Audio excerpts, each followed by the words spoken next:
Eskerrik asko gaur ona etorri zareten guztiei. Gaur, plaza honetan bildu gara Oibarko familia eta bizilagunak, udaleko ordezkariak, eta eskualdeko eta Nafarroako hainbat gizarte eragile.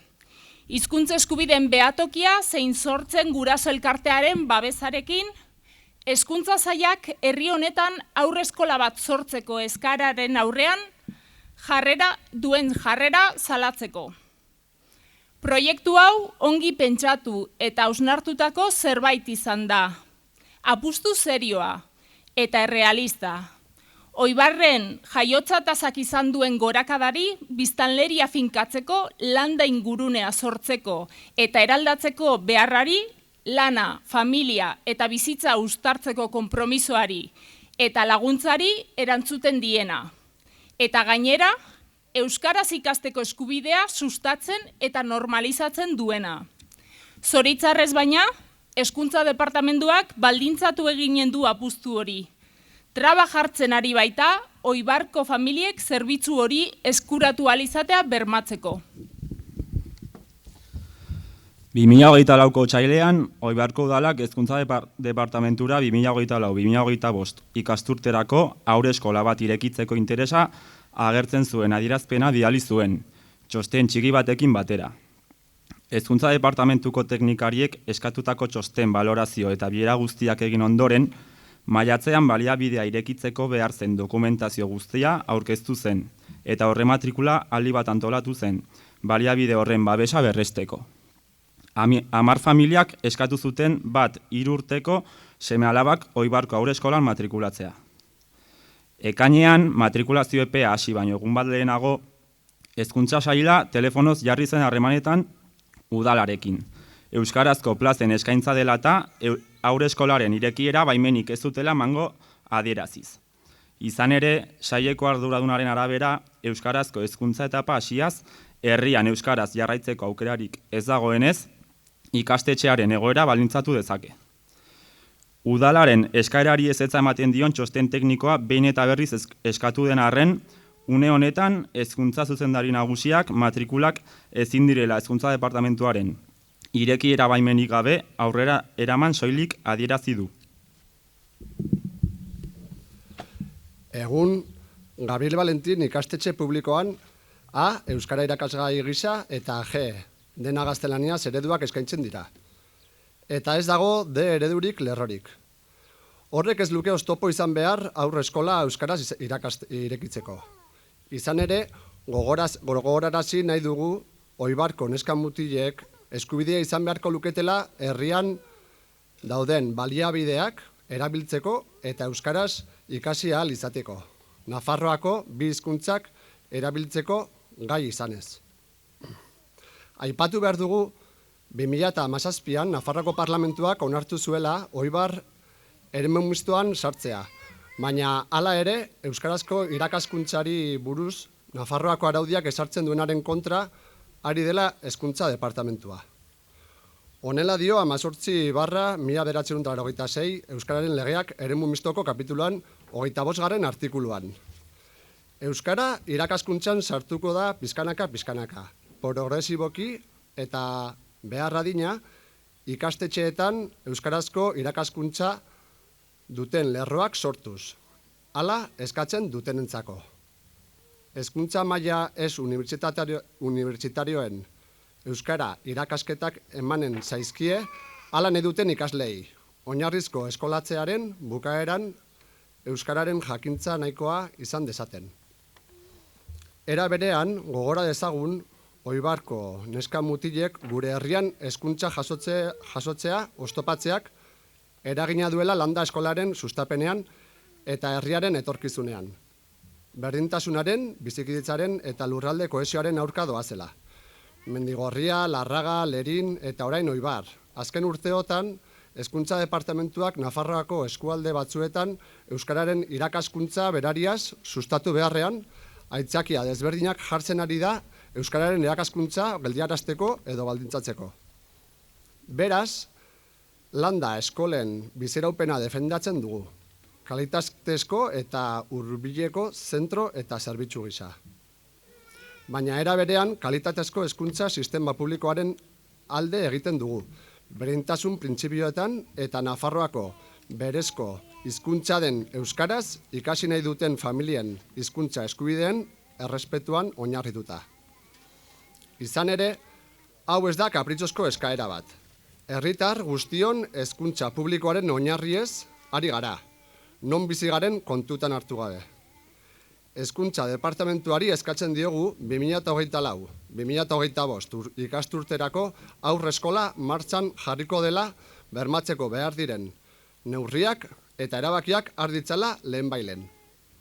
10 familia gaude departamentuaren erantzunaren zain. Gure seme-alabek datorren ikasturtean aurreskolara joateko aukera izango dutela bermatu ahal izateko.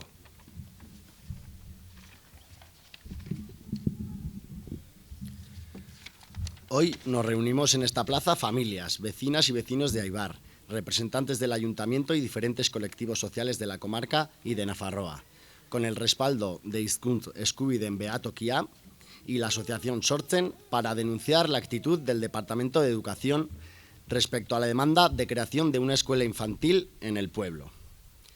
Este ha sido un proyecto pensado y reflexionado, una apuesta seria y realista que responde al repunte de natalidad que se ha desarrollado en Aibar, a la necesidad de generar y transformar el entorno rural para fijar población, al apoyo y compromiso con la conciliación personal, familiar y laboral, y que además promueve y normaliza el derecho a estudiar en euskera. Desgraciadamente, esta apuesta se ve condicionada por el Departamento de Educación, quien está poniendo trabas a la hora de garantizar el acceso a este servicio por parte de las familias.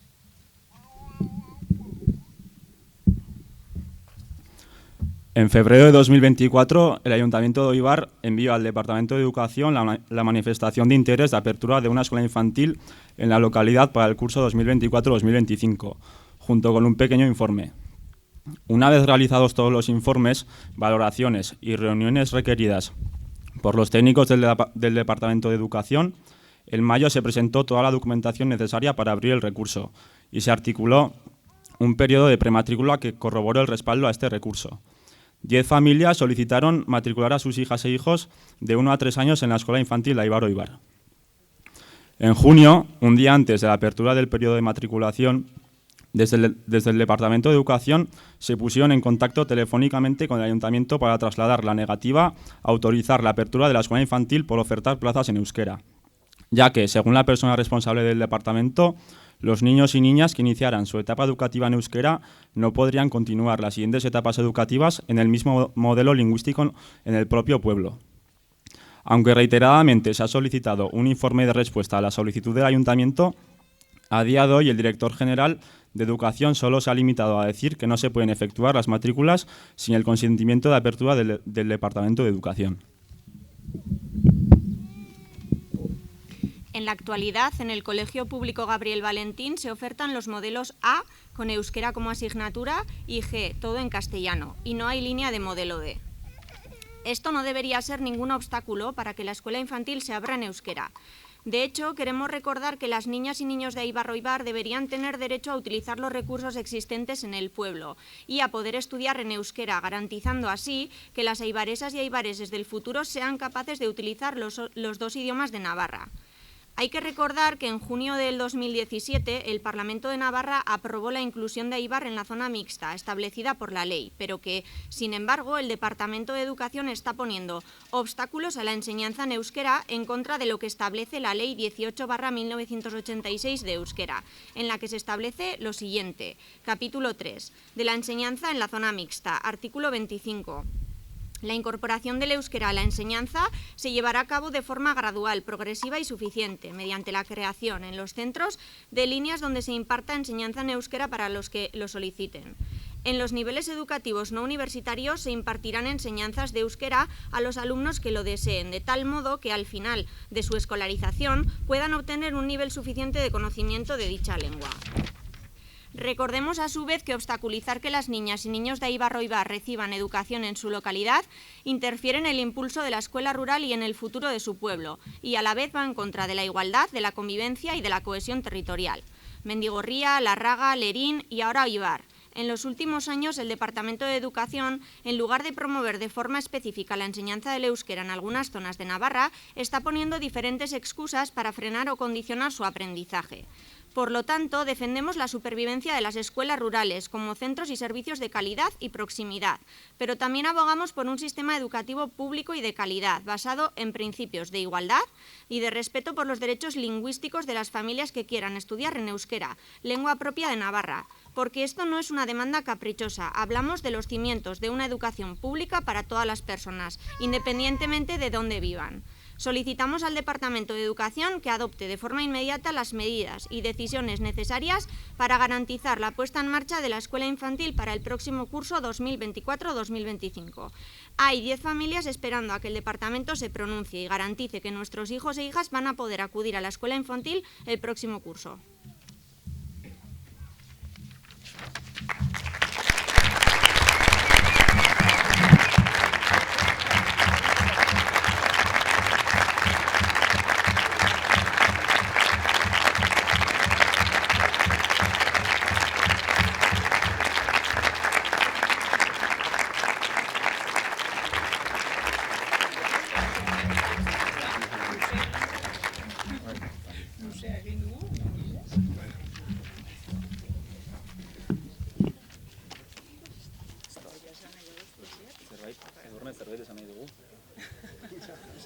Bueno, y con esto damos por finalizada la rueda de prensa concentración.